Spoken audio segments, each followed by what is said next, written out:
Morning, people. How are you out there? Just dialing up one of my friends down at University of Oklahoma, Mr. Drew Hill. He's a kind of the recruiter guy, organized recruiting down there. So he's known Mayfield. But oh, by the way, draft is the theme for today. The NFL draft. We're going to talk about that. So for all of you around the country, around the world, they're looking at that. Stay tuned. We're going to talk a lot about that.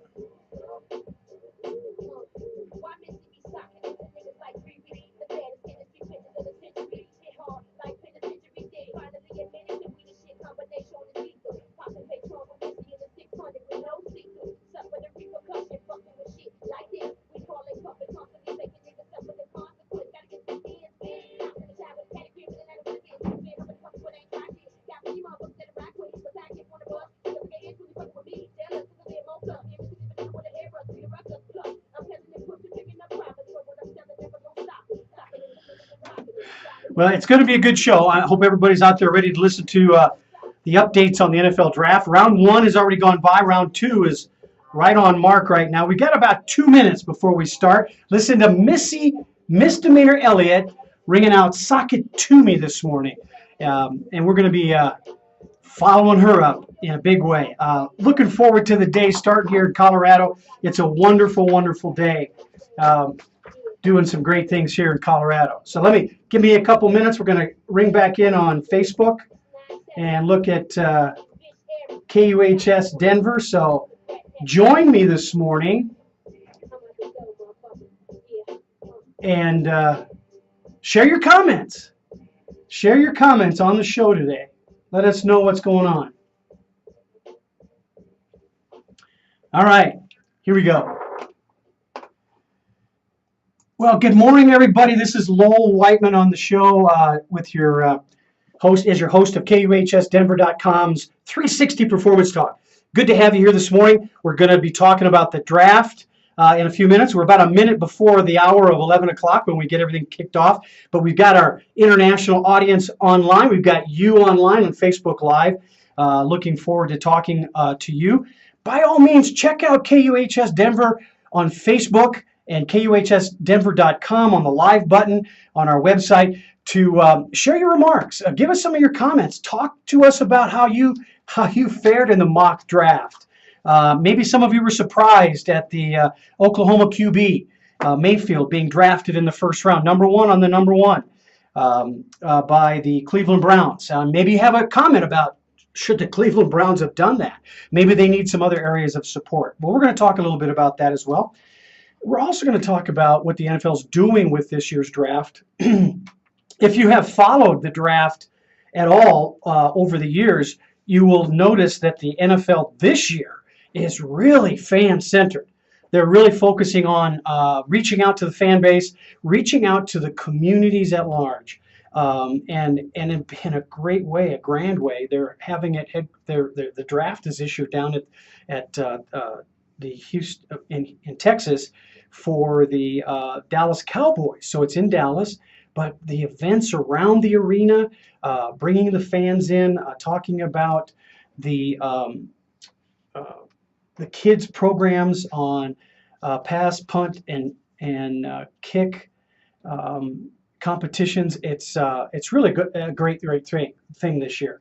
So by all means, check us out on KUHSdenver.com, the website, also on KUHS Radio TV Denver Facebook page, so that we can get your comments and share with us what you're thinking and what you're seeing out there on the football fan base.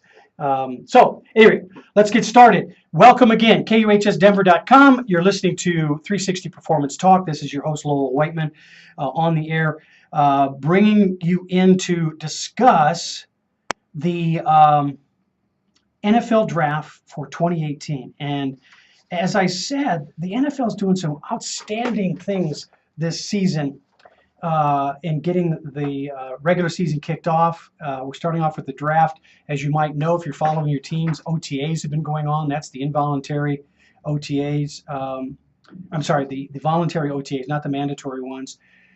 And with that, there's the beginning of messages that are going out, the alignment of the league with networks to send out messages and communicate.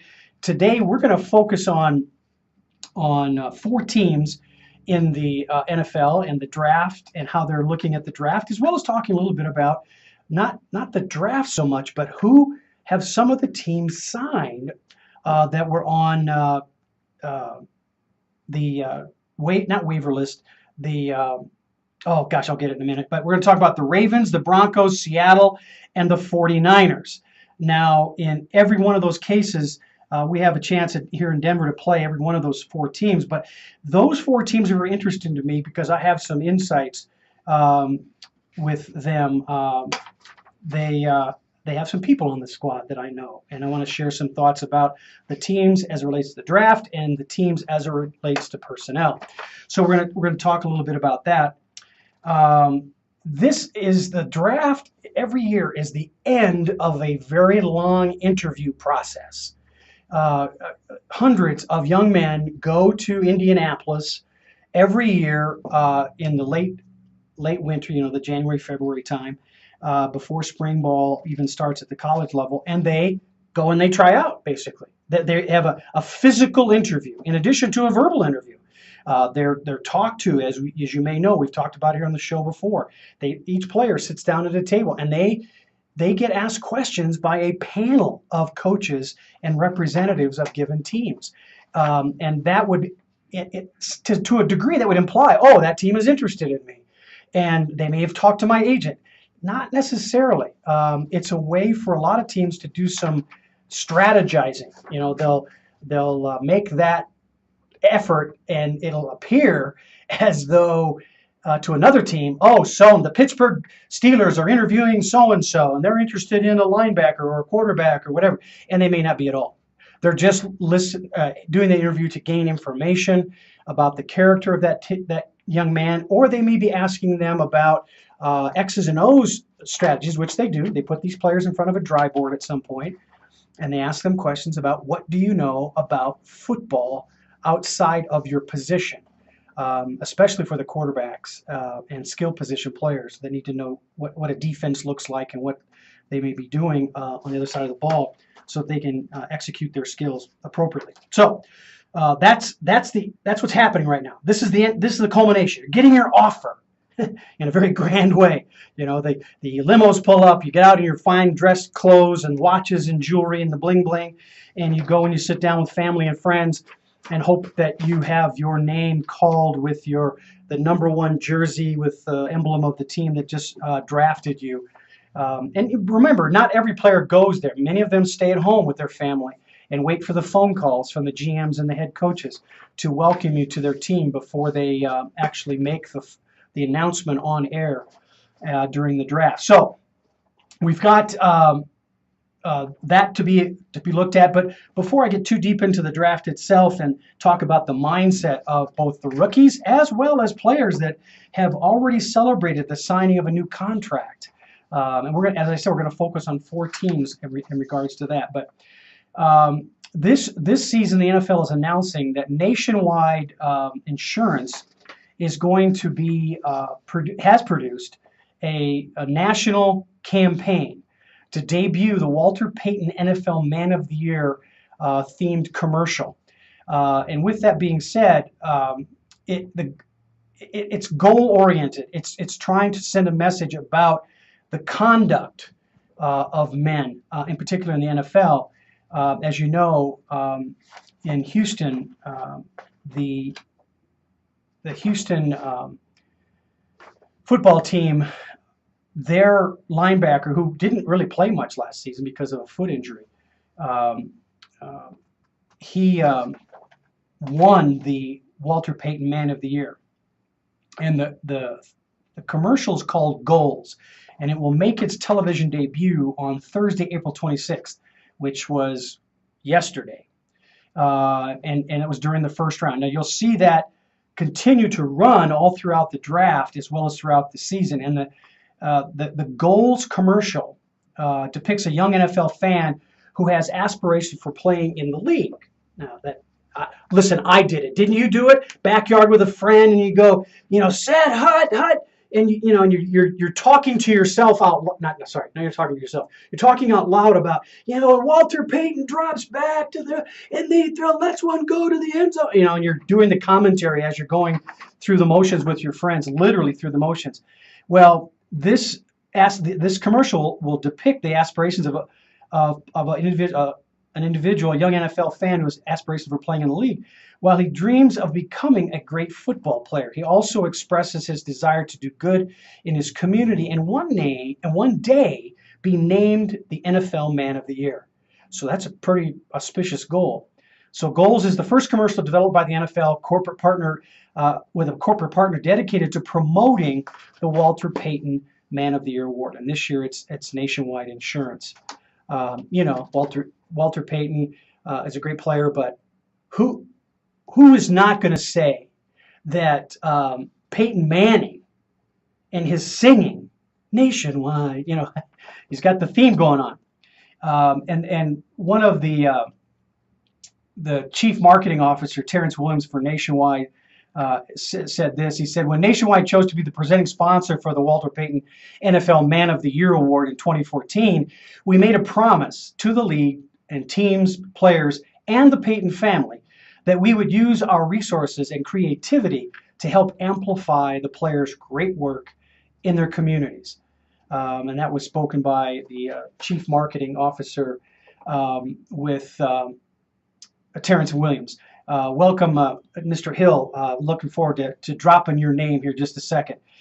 So Nationwide's intention with Goals is to reinforce the idea of serving others and to shine a spotlight on the heartfelt charitable efforts initiated by so many players. Now, it's notable here that the NFL Walter Payton Man of the Year Award is extremely beneficial to all kinds of communities. It generates from every one of the NFL teams an individual or individuals to take their charitable works and efforts in a real way, a legitimate way that actually touches the communities.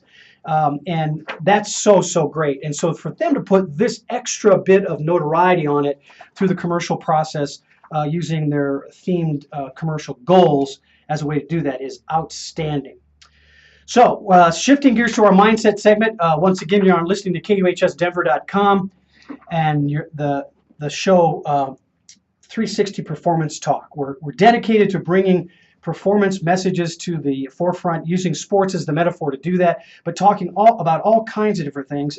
And in particular, this day is one of the days, the day of the second and third round, I believe, of the NFL draft. It's the culmination of the interview process for those young rookies. But remember, there's a number of individuals who have already perhaps signed contracts or will sign a contract once teams realize, we didn't get what we wanted in the draft. Where are we going to find the free agent to be able to get us to the next place of filling that spot we need to fill? Well, one of the people that I know that has a lot to do at the college level for filling spots on the rosters of one particular team that has been brought to the table through the draft, especially in round one, is Oklahoma, the University of Oklahoma.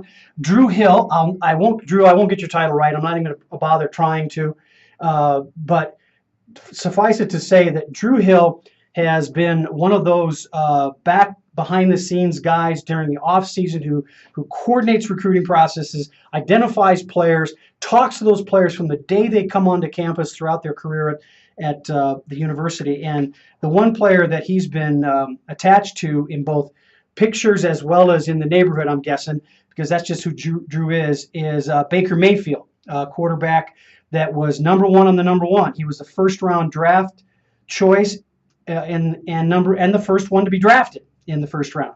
And it's notable because, where does your head go with that? I mean, if anybody follows Mayfield's history, he's gone through a number of different transitions from colleges and then eventually landed at Oklahoma.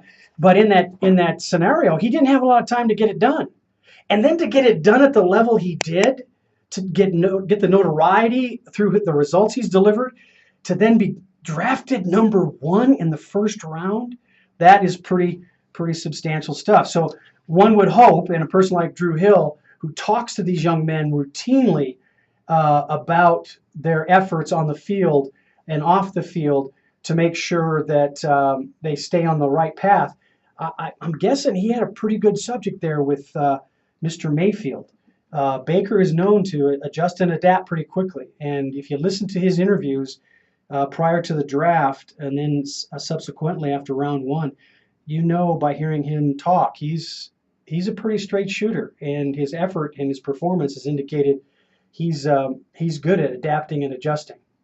So if you have comments for me, by all means share them on the KUHS Denver Facebook page, and check out Oklahoma football. It's going to be a tough road to have to fill Baker Mayfield's shoes for this next season, and being able to get up to speed at the level of performance that Baker Mayfield left at Oklahoma. But I'm sure Mr. Hill, Mr. Drew Hill, give my best to the family and the kids. You're going to be doing a great job grooming and helping to groom the young man that's going to take Baker's spot. If he's not already there, you'll find the one that needs to be there to maintain the Oklahoma traditions. So that was the biggest highlight in round one. But to carry on with that, there were a number of different draft choices that were notable.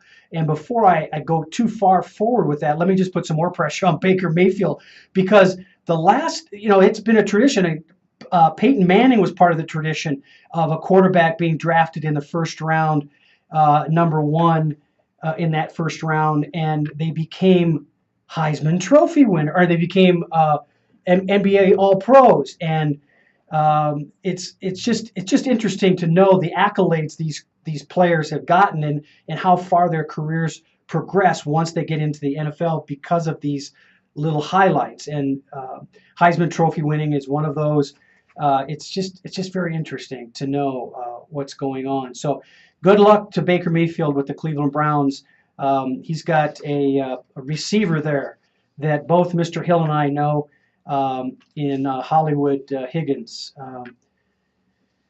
Rashard Higgins down in Cleveland. He's a good kid, and I think he's going to find some great connections with Mr. Mayfield. And I'm guessing that Mr. Drew Hill is probably will remind Baker of that. So continuing on with the mindset, so you get this great accolade. You're a first round draft pick in the first round. Or I should say it the other way. You're number one in the first round of the draft for the NFL. You're going to a team that, on the surface, you look at the statistics, you're number one draft in the first round by this team because they didn't really earn it. They just got it because they haven't been performing so well. So you're going to this team, you're saying to yourself, gosh, what am I going to do? Now, if I might prognosticate a little bit, I'm going to guess that Mr. Mayfield is going to in his own way and style, ask for certain things that he deserves as a number one in the first round of the draft.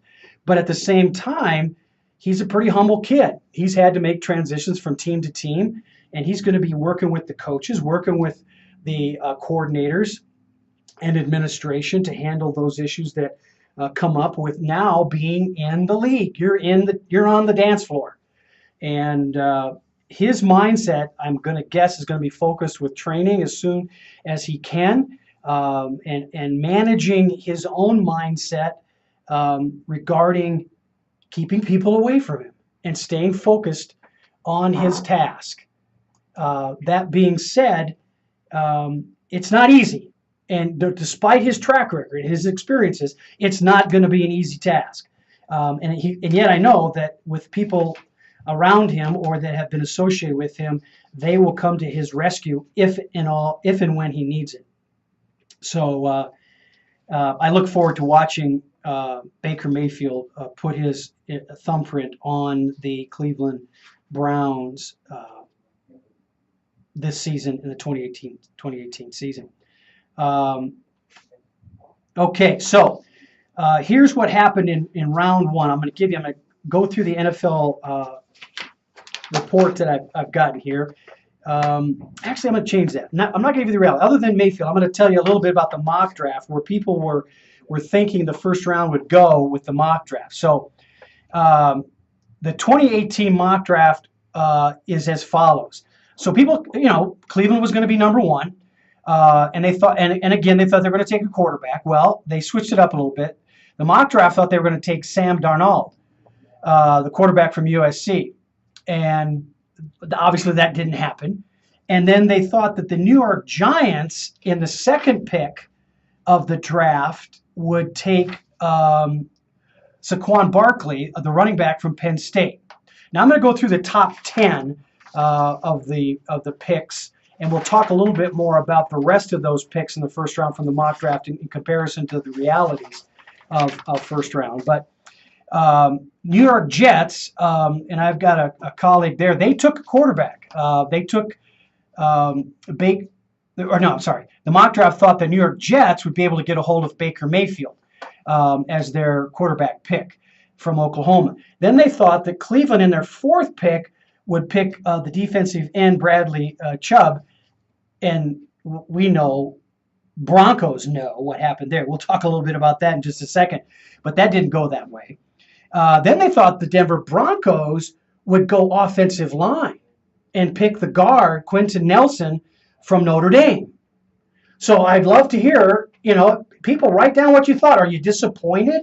Did the picks that went down in reality match up to your mock draft choices?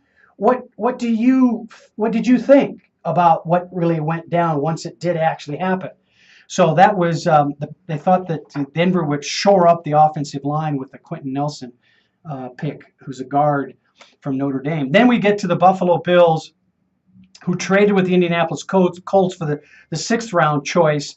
And everybody thought that they would take Josh Allen from Wyoming, the quarterback. Now, I think that might have borne to be true.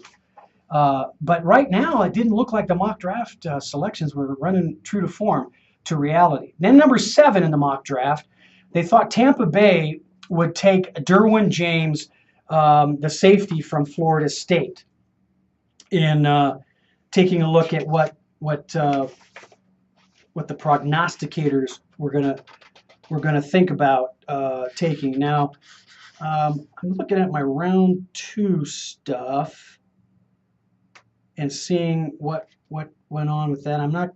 Yeah, okay, it didn't happen though. Actually, I got a bit distracted. So, continuing on, mock draft thought number 8 was going to be Roquan Smith, a linebacker. Not a bad choice from Georgia. And then San Francisco 49ers, the number 9 choice yesterday, was going to pick Denzel Ward, the cornerback from Ohio State. Then last for right now in the top 10 in the mock draft, the Oakland Raiders were number 10. They thought Mike McGlinchey, the offensive tackle from Notre Dame, and I believe that's what actually happened. And we're going to talk a little bit more about that, because the reality of what happened outside of the draft is going to create some great competition at San Francisco for offensive line positions with some of the contracts that San Francisco wrote with free agency with young men that came over from the New York Giants to San Francisco. So that is what has happened in the mock draft. All right, so let me get to my paperwork here and give you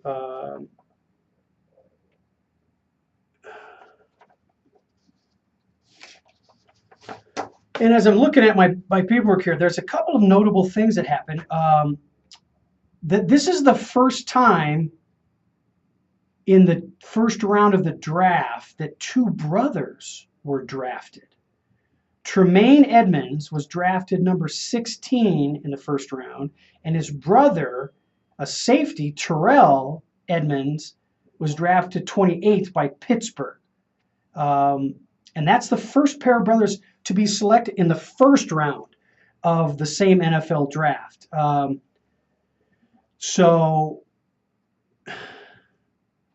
And then they had, this is really interesting. So there is Trey Edmonds is a running back for the New Orleans Saints. So there, it's just a trio of Edmonds are into the NFL. And then there's their father, Pharrell Edmonds, who was a two-time Pro Bowl selection at tight end during his 7th year in the NFL when he, with his career going through the Miami Dolphins franchise and the Seattle Seahawks.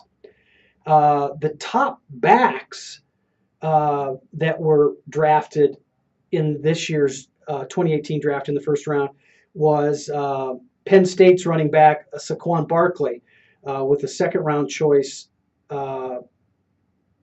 to the New York Giants. It's interesting. If you think about this, first-round running backs, this is the 5th year in a row that a running back was selected in the first round. And yet, if you look back, and let's just take the last 3 years of the performance of running backs that were drafted in the first round, I don't think you'd be very excited about the performance results.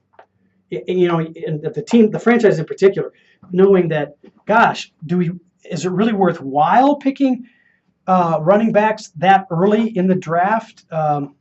Maybe because you're nervous, you think they're going to be taken away from you. But not the case historically when you look back at the results. But I guess there's some coaching that might be involved there as well. And Saquon Barkley is the highest rated with the second. He was the second choice in this year's draft. Reggie Bush was the equal to that, number 2 overall from the New Orleans Saints back when he was drafted in 2006.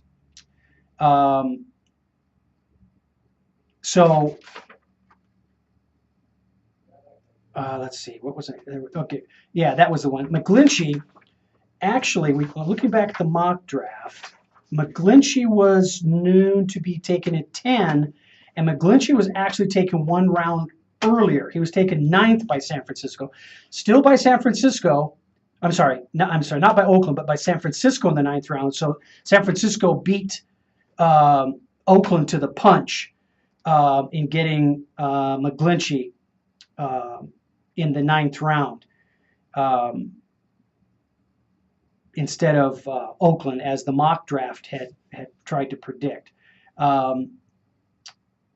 Let's see, in that area as well, Indianapolis took Quentin Nelson at number 6, and I think Quentin was being looked at a little earlier that's where Broncos were. The mock draft thought the Broncos were going to take Quentin Nelson at number 5, and they didn't. Indianapolis took him at number 6. So that was very, very interesting what went on there. But linemen, let's take a little look at linemen this year. The draft, as you watch round 2 take off, kind of over my shoulder, we're talking about some of that work behind me. In fact, McGlinchey's right behind me as I speak about him. Where is the supply of linemen? I mean, quality linemen. Or are there quality linemen in the draft, but they're going to come out in later rounds? So when you're looking at your mock draft and you're trying to put together your fantasy football team, take a serious look at what's going on with the offensive line. Now let me go back a little bit. We had a couple of stories a while back about free agency where Weston Richburg from the New York Giants signed a contract with the San Francisco 49ers. Now, Weston has had extraordinary seasons with the New York Giants, being touted as, if not the best blocker on the team on the offensive line, he was one of the best. Much of the ground game performance by the New York Giants, and arguably for some, with a very modest performing running back crew, Weston Richburg was given credit for opening that game aspect up. Well, San Francisco obviously thought so, and he got a $40+ million contract over the next couple of years that is a pretty nice compliment for who he is as a player. And here's the other thing. The word injury doesn't even apply to Weston Richburg. Now, that being said, every NFL player has their dings, has their situations. Now, one would say, well, but his last go with New York Giants was he had a concussion. Well, yeah, he did have a concussion. But I know from personal experience that his concussion was medically satisfied from the guidelines the NFL puts out for brain trauma, concussions, that Weston could have played. So I think there was some gamesmanship from the back office regarding Weston. And I am so, so glad that Weston is with the San Francisco 49ers. He's going to perform he always performs well. He prepares well. He performs well. He's a leader on and off the field. And the interesting thing for me, and arguably I have it with him often, is that he doesn't let that shine as much as it should. And that's just part of who he is as a person. He doesn't go after the limelight much. He's a behind-the-scenes kind of guy, which is what makes him as good a talent as he is. And he is definitely a Pro Bowl talent that needs to have that recognition more often than not. So he's an example of what happens behind the scenes. So even though the draft is going on, it's a rookie show, granted, but really pay attention to the choices the franchises make based on what they have already done or what you might anticipate them doing after the draft, with free agency still being open for a while and going after other players to fill the gaps that they didn't fill with talent that was available in the draft. Okay, so let me take a little bit of a moment to talk about some of our products. One of those is yours truly, of course. I want you to take a look at my website, 360mindset.com. Take a look at the services tab and look at the RMP16. That is an assessment tool that profiles one's individual desires and drivers. What makes you go? And answers questions like, why am I here? What's the reason for me being here? And in getting that information, you've got two ways to get the information. One, you get it and you just look at it yourself, digest the report, try to take action on your own. Or you take the report and you sign up for having me give you a call, doing some FaceTime or Skyping with you, and talking through strategies that will take that data and make it real for you in your field of performance. Whether you're an executive or you're an elite athlete and you want some guidance on how to be consistent on every snap of the ball, every throw of the pitch, every time you swing that racket to make contact with the ball, or you're in your boardroom making the connections with the team and building teamwork and collaborations with each other at the highest rate of performance and potential. That's the RMP16. Check it out at 360mindset.com on our website. Now, one of the things that's happening in our skill, we're going to talk about our skills segment here.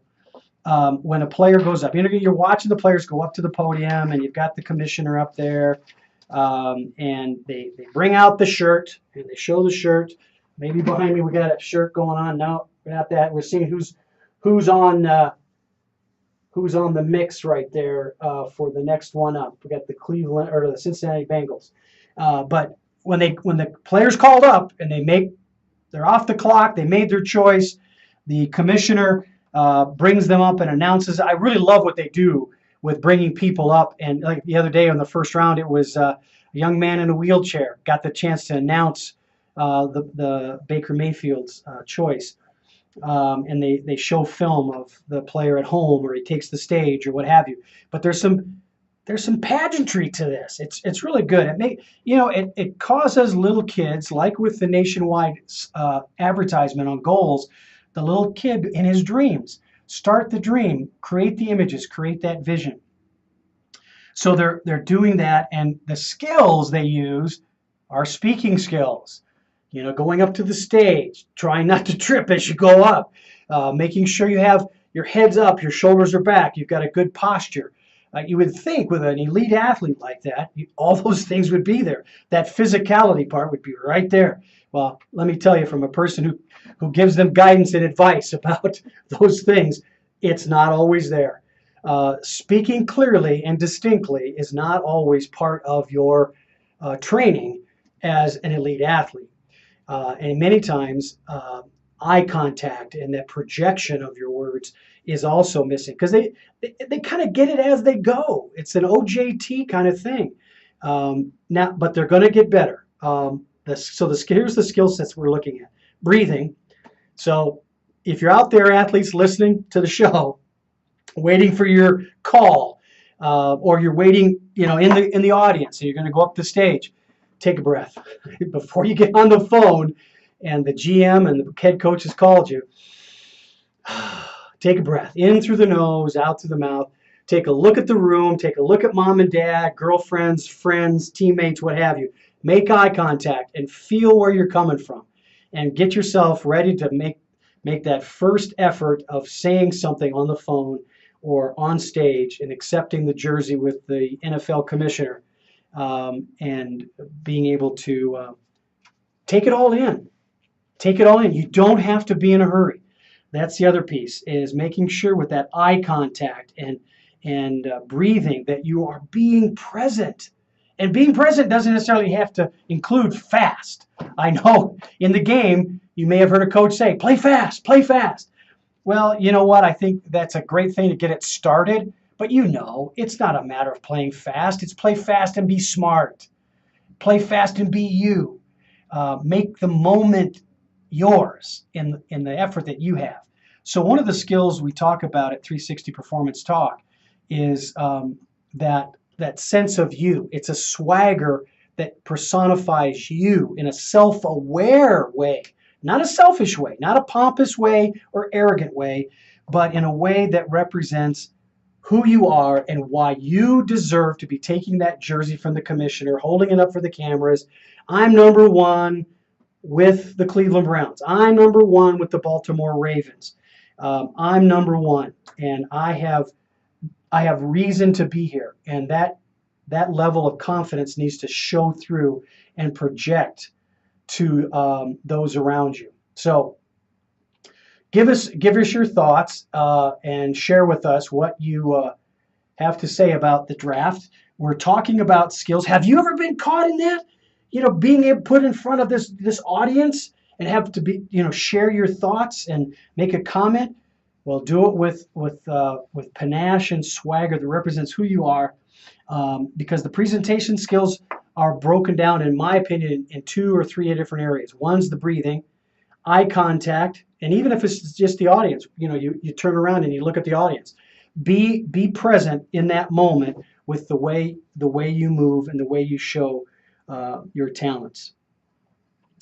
Okay, so as you watch the NFL draft or you listen to it, see if those players that are receiving their recognition and their job, basically, they just be given their job offer.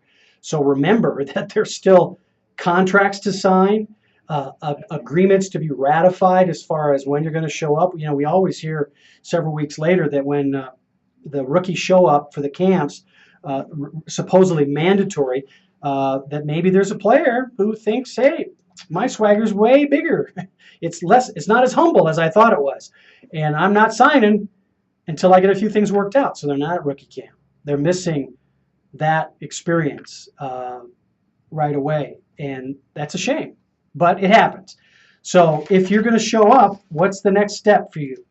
Where are you going to be going to train between now and the camp that you're going to be in with your fellow rookies, and then eventually joined by the entire roster? What's it going to be like in the hotel room? Because many of them have off-site facilities to the practice center for everybody. I know when talking with Crockett Gilmore in his first year, he was amazed at the amount of extracurriculars that some of his rookie teammates participated in after practice. After they put out some extensive amounts of energy. So he said that there were guys coming in beyond curfew and there were people looking the other way. But eventually you get caught. So know that this is serious business. This isn't, and in college there's a business element, but much of that business element is kept away from the students because they're student athletes. Now you got a job.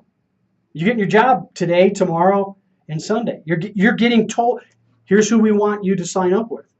And as you've heard here on this show, we've had pro players talk. Joel Dreesen's talked to our audience about when he was a rookie and going into camp. He knew better. I'm in at 5 a.m. I've got coaches who see me because they're working out, because that's the only time they can work out to get it in before they have to go to work, to talk to the players and be present for them. They're practicing the same skill sets in different applications as the players.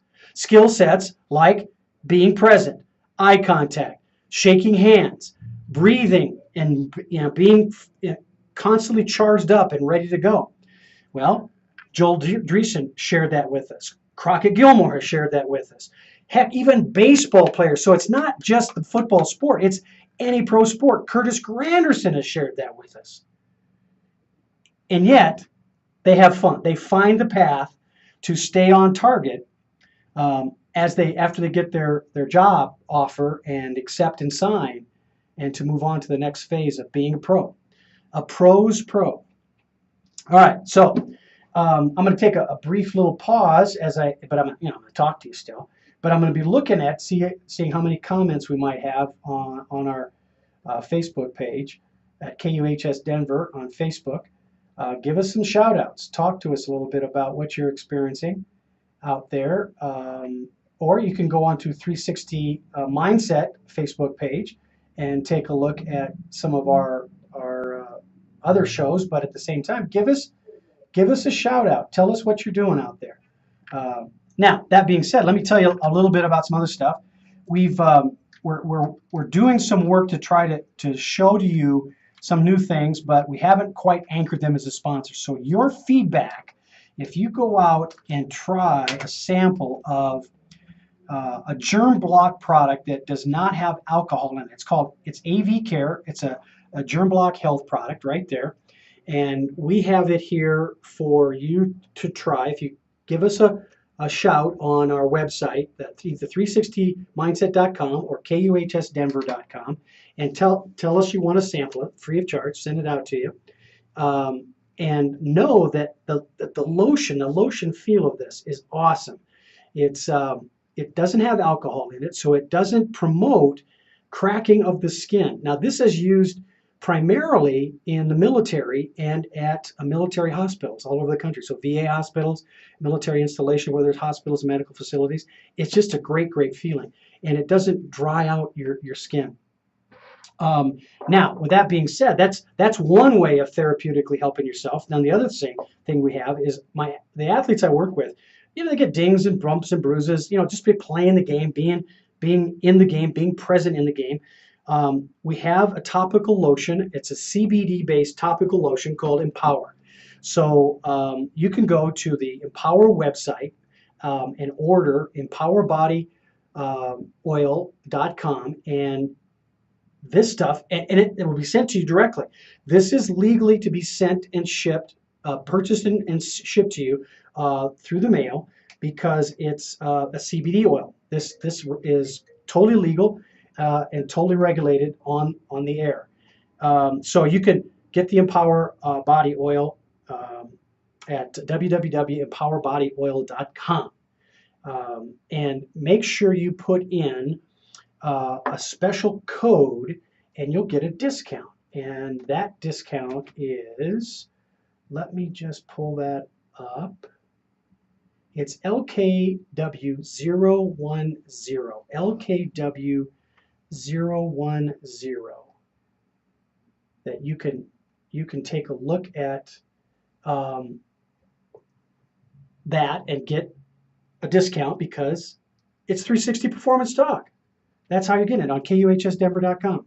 Now, the more you do this, the more I've got evidence to convince them to become a full sponsor of the show at KUHSdenver.com. Because as somebody once told me, we got to keep the lights on.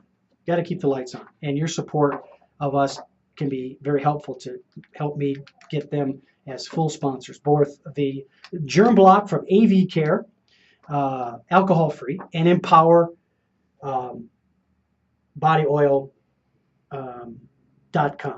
So look forward to having you share with us on that. So I'm going to send a quick message out to Mr. Hill.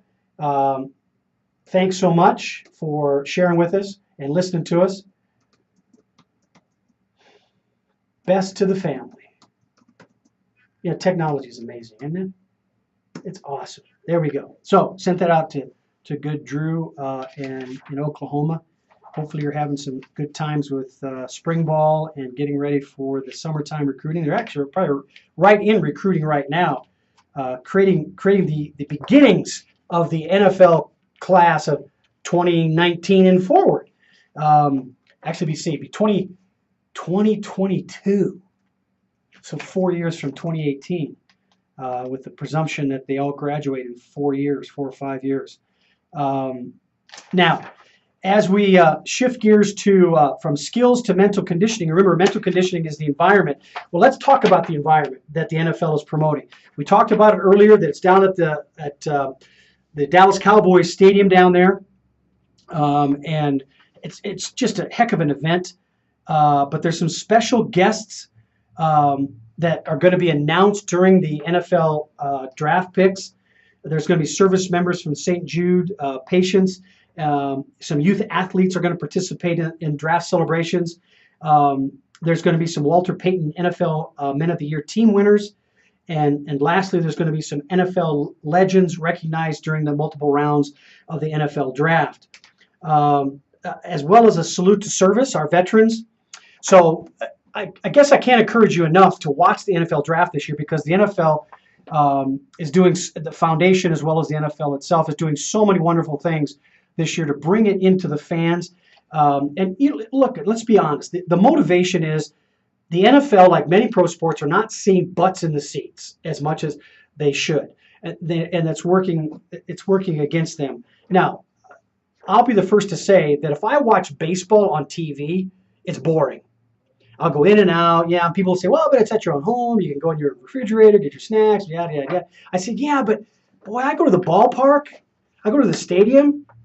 That's a whole nother experience. I mean, I talked to season ticket holders with the Broncos. Now, everybody every year is going to say, oh, the prices go up and families can't afford to go there. Well, keep saying that. I'll keep saying it for you, so that the NFL and the NBA and MLB and any franchise out there in pro sports listens to be family friendly. Well, that being said, here's what some things are happening with the NFL. Salute to service. So yesterday, there was a joint color guard from the Naval Air Station in Fort Worth that performed there during the national anthem to open the draft up. So, probably a flyby with the Naval Air Station there.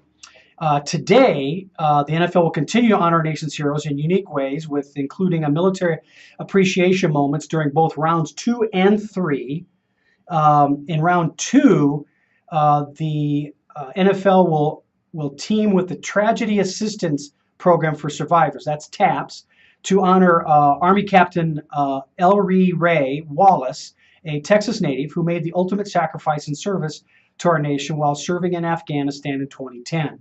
Wallace's wife and 4 children will be there to accompany a Cowboys legend, Bobby Lilly, on stage to announce the Cowboys round 2 pick.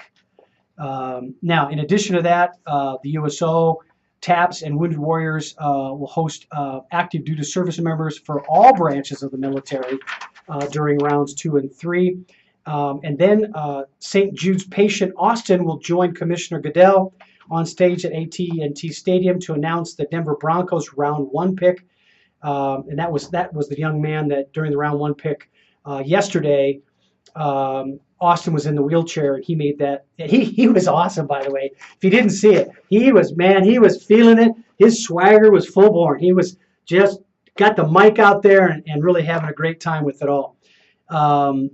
Then continuing on, let's say look at round 6 today. Well, no, round 6 be a Saturday or Sunday. The NFL draft will be play football themed and celebrate youth and high school football participants across the country. So they'll have high school teams from various locations around the country making the announcements. In round 7, Fuel Up. That's a great program with the Play 60 draft student ambassador Trinity Williams will be recognized on stage during the Cowboys round 7 selection. So lots of great things happening. um, during the time. There's a huge list. Like for example, during the Denver Broncos round 2 pick today, Steve Atwater, and then on round 3, Ed McCaffrey will be there for Denver's round 3 pick. That's some pretty cool stuff going on there with.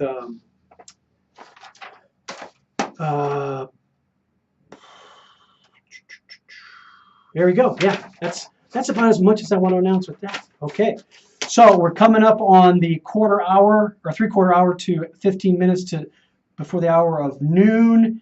We're going to be getting into in just a second some more things on the draft regarding what are some results that we're looking for, and what's happening with, you know, we can pontificate all we want about who should be picked and how well they're going to do, what we anticipate from them. But from a coach's perspective, when you look at the game, you're looking at 3 components of the game: offense, defense, and special teams. So when you look at the teams that you support, like let's take a look at Denver, right? Offense. Many people focus on the quarterback. Do we have a quarterback? Do we have a quarterback that hasn't performed for us yet that we think will be able to do the job? Cleveland does. They've got a quarterback. But because so far, nobody's done the job at that position. They got some streakers for wide receivers. So when you look at offense, you got to look at all the parts. Wide receivers, the skill positions. So with the Denver Broncos, do we have the receivers we need? Some would say they're a little bit, aged. They're kind of pushing the limits of their tenure. And yet we've got some youngins that it's going to be interesting to watch camp. So I think, yeah, it's one thing to create a mock draft. You're going to be looking at your team selections for the. You're going to be looking for your team selections on the fantasy programs you're going to be doing, but the draft is not ended until you look at what's happening in camp. So I would say about July-ish, when they're done with working out together, and you hear the reports of players out in the community talking about their philanthropic efforts, and you hear them on the local shows. Boy, take some time to go to the camp sessions in August, late July and August, and see if these rookies and these free agents have melded. They've come together as a team. Because look, it's fickle out there. You can join a team and in less than 2 years be gone. I mean, Weston Richburg, 4 seasons at New York, performing admirably as a leader, as a player, and then he gets a concussion. And in Weston's case, he did everything medically he had to do, and they still didn't let him play. They used that as a reason to keep him off the roster. But his performance made it work, so he's at San Francisco. He knows what to do. Not every rookie or free agent or anybody changing from one team to another as they come to the end of contracts is adept at making connections quickly in an environment, the mental conditioning you need to do to get yourself ready to go. And so when you go to look at your performance results, you're combining my mindset with my skills in an environment that's going to allow me to produce the results I prescribe for me. So the draft is a great place. They're getting their jobs. They're getting their offers today. They're getting set up. Doesn't mean they sign their contracts, because they may have an attitude that says, hey, wait, hold on a minute. I want other things. Well, that may not be reasonable. Now, there are some players that worked that out and went on and did some great things in the NFL. But the pattern of consistency, as Joel Dreesen has said, as others have said that have been on this show, you get up every morning, you do your routine, you put in your time, you make sure you're seen, you make those connections. You know where to go. You know what a locker room looks like. If you want performance results, you've got to start in the process of everyday work. You've got to make sure there's eye contact. That's a performance result. You shake a hand. That's a performance result. And you add those two things up and you make good connections and relationships of expectation that when somebody looks at you on the field, on the line, in the backfield, in the defensive end of the field, they expect you to deliver the results. So it's offense, defense, special teams. There needs to be connection. There needs to be a connection. So, for example, we've got the Seattle Seahawks. DeAndre is up there as a D-back. He had a tough season like Weston Richburg did. Had a knee injury. Coming back strong. Probably coming back even better. With today's medical techniques, he's probably bionic. But I know that DeAndre Elliott believes, and he's going to be, in his mind, the number one right out of the gate, because that creates a process of development and practice that is essential. His swagger is self-aware, not selfish. And he's going to make a statement based on what he's delivered in the past, and he's going to grow it and build it and make it better. That's performance results. That's what our last segment is all about. In the last 5 minutes we have for today's show on 360 Performance Talk, we're going to talk more about delivering processes that give you the chance to have performance results that you prescribe for you. You got drafted, or you signed a new contract with a new team. The key thing for your performance results to come to fruition, to be realized by you, is the processes that you put in place that you know work. Either you know they work because you did them yourself, or you know they work because others have shown you, they've mentored you. They've given you that confidence that helps you to deliver what's expected of you. So that when you're faced with a challenge, your frustration is very short. Your anger, your hesitations are very short, because you have a process of how to be resilient, how to make it happen the same way or better every time. Now, as a rookie, you're getting your papers now. You're getting your offer, right? It's all fun and pageantry for this weekend. And come Monday, you better have that process in place. You better know what your expectations are so that you can manage those expectations when you get your hotel room at camp. And you know what the rules are. And you know the rules are there to set you in a place, in an environment, so that you can process through to getting the results you want. And sometimes those results are small, like a handshake, eye contact, being in the right place at the right time, setting an alarm, making sure you have a plan that you're given. You're talking to people who can support what you're not that good at. Hey, look, not everybody's good at answering the bell on the alarm clock. But put a system in place so that you can take that rookie experience, that rookie contract from the 2018 draft and make it a reality. Because the other reality you've got to look at, the performance results that are out there historically.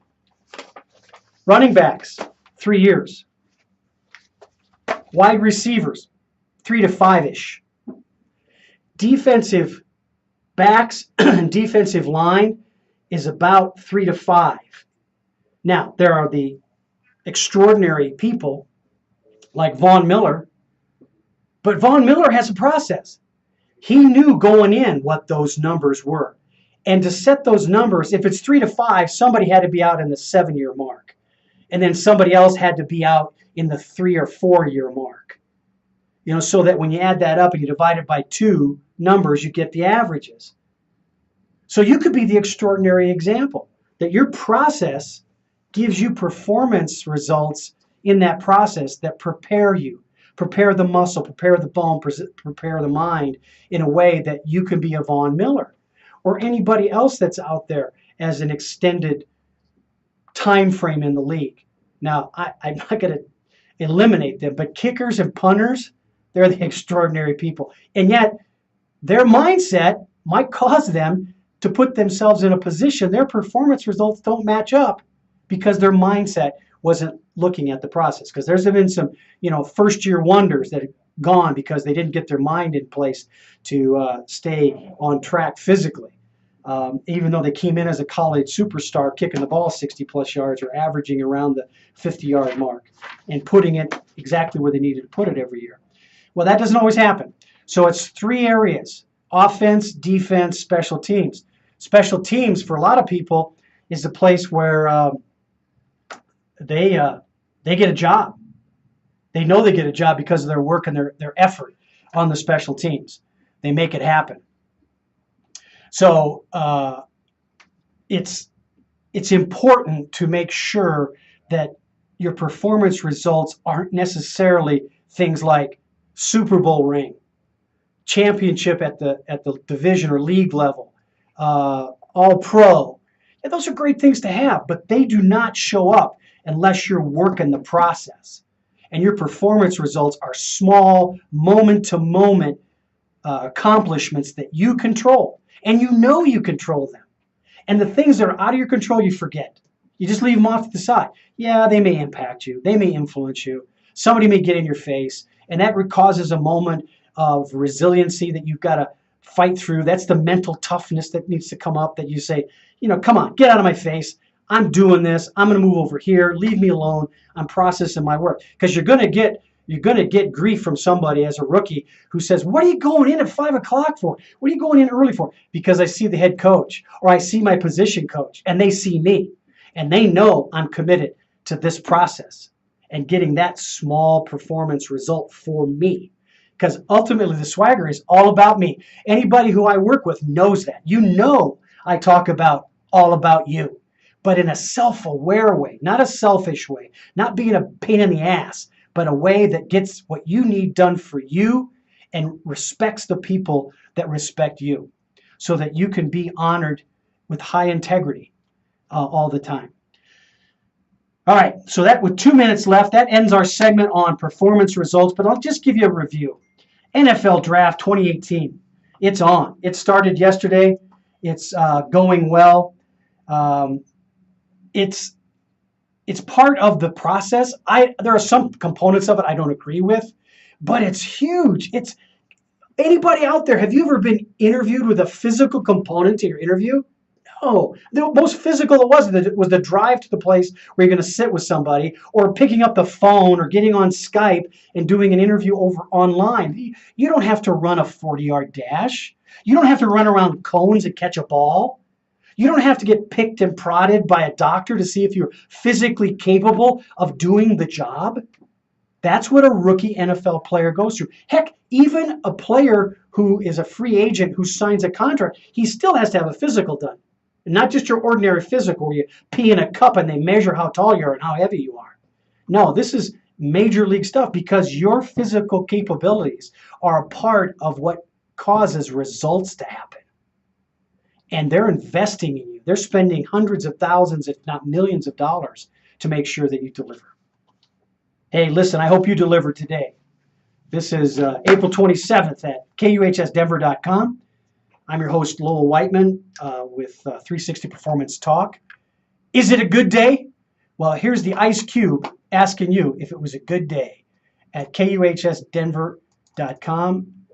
Loving being here with you. Thanks a lot for the time. We'll talk at you later. Have a great day.